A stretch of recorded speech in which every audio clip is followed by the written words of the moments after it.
What's going on, everybody, and welcome to the other side of the firewall. We talk about the latest and greatest in cybersecurity news, as well as we highlight those movers and shakers and glass ceiling breakers, those people of color who've made it to the other side of the proverbial firewall. My name is Ryan Williams, and today, as always, I'm joined by Shannon Tynes. What's up? What's up? And LeVon Maynard. What's up, everybody? What is the deal? Welcome to another jam-packed week. Cybersecurity news. I'm lying, like nothing crazy happened this week. we got some got some good articles, but nobody's taking over pipelines or jacking trains. I don't know, like potentially. Well, after we go into this, we'll see. Yeah. But, well, all that being said, I turn over to Shannon. All right, everybody. So the topic today is actually from threatpost.com, and it is written by Lisa Voss, V-A-A-S. I hope I'm saying that right. Could be Vase. I don't know. But critical VMware carbon black bug allows authentication bypass, right? So here's what gets me with this, right? Now, let me go into some of the details first, right? So it's a bug in the AppC server, Carbon Black App Control Management Server, which the job for this server is to lock down critical systems and servers so they don't get changed like crazy, right? Like, so, you have your security that you need, right? So the thing about this that makes it so bad is the CVSS score. The CVS score was 9.4 out of 10. Okay, so CVS, Common Vulnerability Scoring System, right? This is how a lot of how all of our vulnerabilities get rated, and 9.4 out of 10 is what it came away with. Now, if this was a video game and IGN gave it that, you'd be like, oh, that's off the hook. That's not the case right here. Yeah, you'd be like, that's the new hotness, right? Like, it is, but in a different way, right? Right. And the reason this is so troubling, right, is because of what this server actually does and how it controls and where it's used. It's used in a lot of I'll say it like this. I'll tell you exactly how Lisa wrote it. As pointed out by Heimdall Security, so Idris Elba is the one that gave it, I guess. Depending on the environment, threat actors could exploit the vulnerability to maximum advantage to attack anything from point of sale systems to industrial control systems. So industrial control systems, right? Think about this. So when we think industrial control systems, right, that's your oil, your water, those SCADA systems, you know what I mean? We just had the pipeline thing, right? We just had that happen. We've had the water treatment facilities in Florida. So VMware is everywhere, right? Like this is the way that we're going in the world now, right? When it comes to like virtualization and things like that. And they actually touch on that a little bit in here too, is they got another one. It's a plus this at the end of the article. It says high risk bug and other VMware products. And this is troubling because of how widespread VMware is becoming, right? Like we want to virtualize everything now and use their products because it's the way of the world, right? Like we're not going to have, we're not going to have rack space to have, 10 different servers, when you can use a little like 3U space, you know what I mean, and virtualize and do whatever you need to do with something. But this is troubling to me, right? And really because VMware has not done this before, but they've had high vulnerabilities like this before. Like they had one back in, I think it was April, that was like a 9.1 or something, right? Again, this isn't video games, so it's one of those things where it's like, oh man, this is the new hotness. No, in a different way, like I said before, right? But we've got to do better with this stuff, man, because this is one of those things where we already know what's going on out there, right? Because my belief now is that because of COVID, like I realize COVID has made it to where idle hands do the work of the devil, right? And so we're seeing all this stuff happening, but seeing how often people are exploiting things out there, I don't think the environment is going to change to where we're going to start seeing less of it. We're only going to start seeing more. Like you're starting to see different things happen to where money being requested and whatnot for cybersecurity from private companies, the government. We may touch on that a little bit later in the week, so stay tuned. All right. So it's a troubling trend, and especially when it comes to VMware because they are so widespread out there, right? Like so. They already patched it. So first off, they already patched it, right? And the only workaround is to patch it. There is no workaround. You have to patch it, but it's been made available by VMware. But this is something that we got to stay on top of, right? Because again, it's from point of sale systems, right? At your local Wawa or Target, which has already had issues with those types of things, to all the way up to our SCADA systems when it comes to our infrastructure type things, which is a big topic in the news now. So, but LeVon, what's your thoughts on this, man? Yeah, I think it's an interesting article. It's obviously some new vulnerability that's out there. It's kind of like one of those things. I mean, you covered a lot of the main details of it. I mean, VMware is everywhere, uh, and obviously, companies have a responsibility to make sure they keep their systems patched and try to avoid these kind of big deal like vulnerabilities. But it's going to happen. I mean, they're going to do so much. I know I'm sure they have a crack team of developers that work on their applications constantly, uh, trying to fine tune them, secure them, um, and add more features and all this kind of stuff. But the fact that they got caught with this vulnerability, like you said, it's a 9.4. I haven't been really tracking a lot of their vulnerabilities, but like you said, they got caught with a couple in the past, and maybe if it becomes like too much of a trend that they continue to get popped for these 9+ level security vulnerabilities, maybe they have to take a second step back and take a look at some of their processes and make sure that they're covering their ends. Um, but I think it's good that they came out with a patch. I'm not sure how quickly they came out to patch versus when the vulnerability was recognized, because that can be kind of a concern depending on how fast they were able to respond. Because I think we've seen some companies in the past kind of take their sweet time, and I think we talked about it before with Google.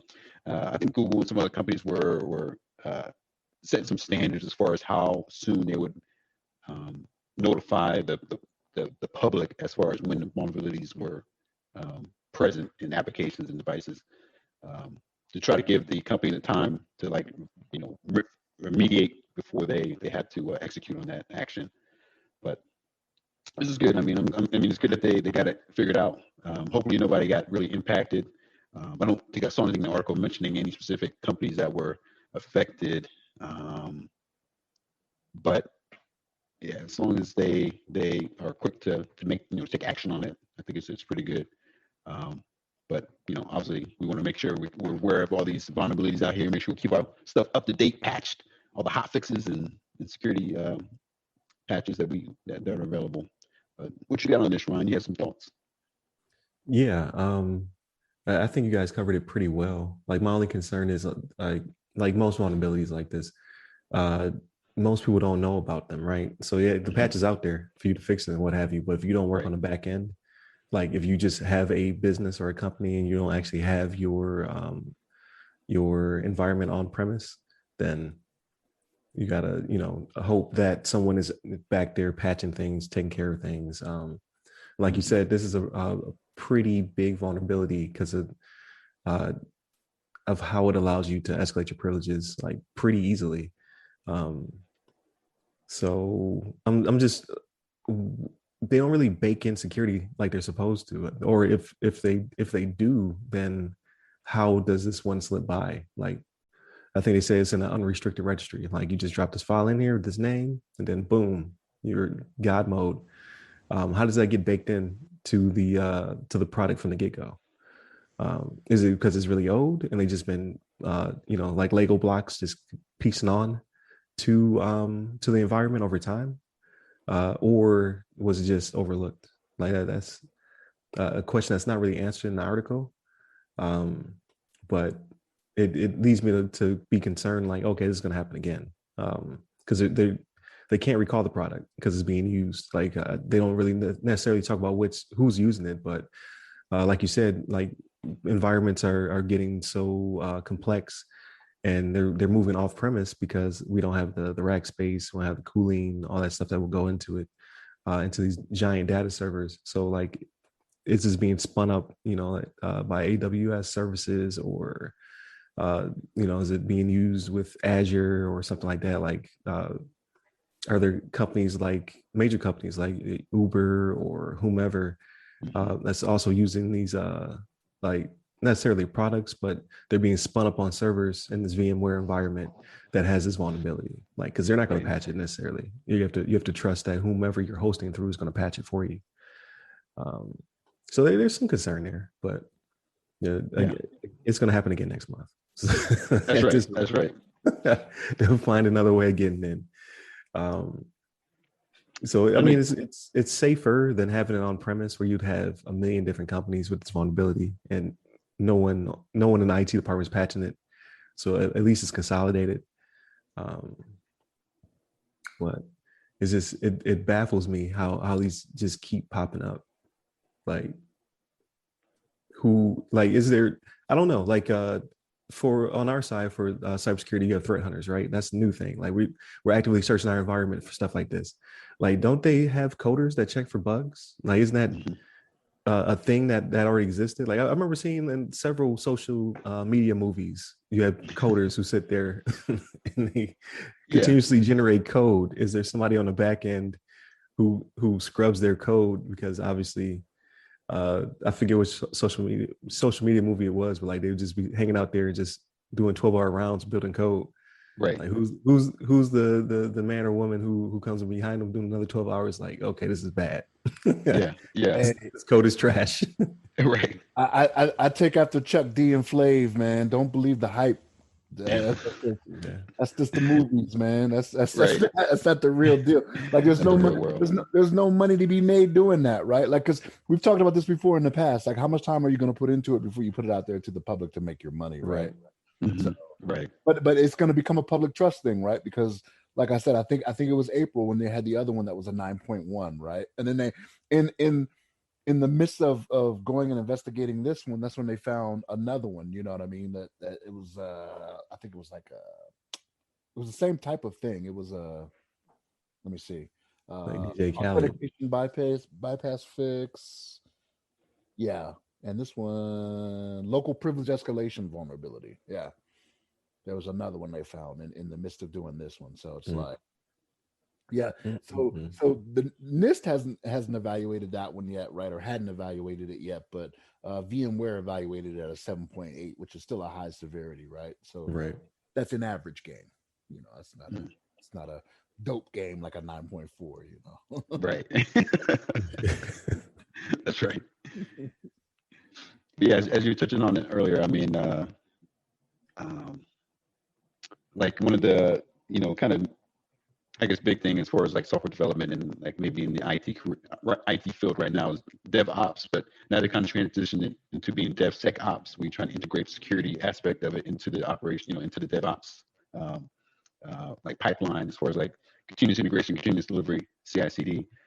So that's like an important thing that I'm sure companies are thinking about it, but they want to make sure that they need to make sure that they're also integrating and considering the security aspects of any changes they're making. Because if they're not, then obviously things like this will pop up. If they're like, oh, let's try this new feature, add this new functionality to our software, then all of a sudden it just opens up all kinds of holes and access points for people to kind of connect. So I just think it's something that companies have to be aware of, and I'm sure they if they aren't already, hopefully their developers are taking that into consideration and maybe trying to spin up on, I don't know if there's some knowledge bases out there where they can kind of fine tune their skills to make sure that some common avenues, common like you know common access points for these hackers are like closed up. Right. Just make sure they kind of spun up and make sure they stay knowledgeable on the security part of their, because I'm sure these coders are just like, let's get this code out here as quickly as possible. Try to they have some people, they have somebody look it over as well, have like a second, perspective on the code, but they may not be thinking about the security aspect. They're just thinking about, oh, is it functioning? Or does it error when somebody clicks on here or clicks on that? But they're not thinking about, oh, what if somebody generates a, an automatic string of code or some sort of SQL like injection type code that kind of causes some sort of function that, just brings the whole thing down or gets, opens up the database and everybody has access to it. So those things that, they have to consider as well. Right. No, I get that. So I guess we'll see as it develops. Because, like you said, it's like DJ Khaled kept finding there's another one and another one. So That's right. we'll see what happens Another one. next week when somebody takes over. I don't even know. Yeah. The next Sky's hot the one. limit. But Yeah. I guess the patch your systems or try to stay up to date.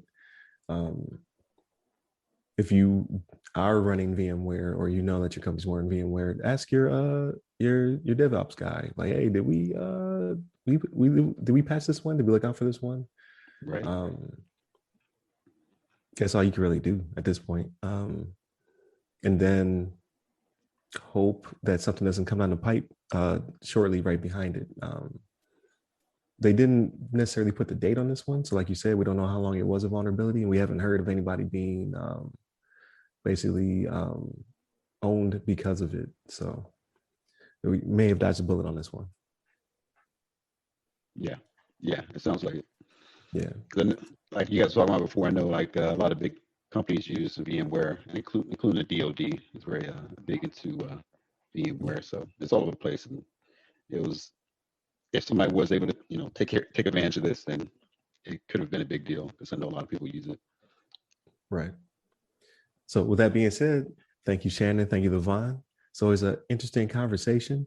The rest of this week kind of so we talk about VMware today, and then tomorrow we kind of go into a department of the government who was asking for more money to shore themselves up from vulnerabilities like this, and then we go into a discussion in which we talk about a quote unquote pen tester catching 7 years for the work that he did as well. So stay tuned throughout the week. And definitely check out the social media. So that's www.theothersideofthefirewall.com, where you can get to all of our different accounts, which are also in the description. You can also hit us up personally. I'm at RyRy Security Guy. That's RYRY Security Guy on LinkedIn, Twitter, IG, TikTok, and Clubhouse. And LeVon? Hit me up on Twitter at LeVon maybe. There it is. Stay tuned. Peace. Take care.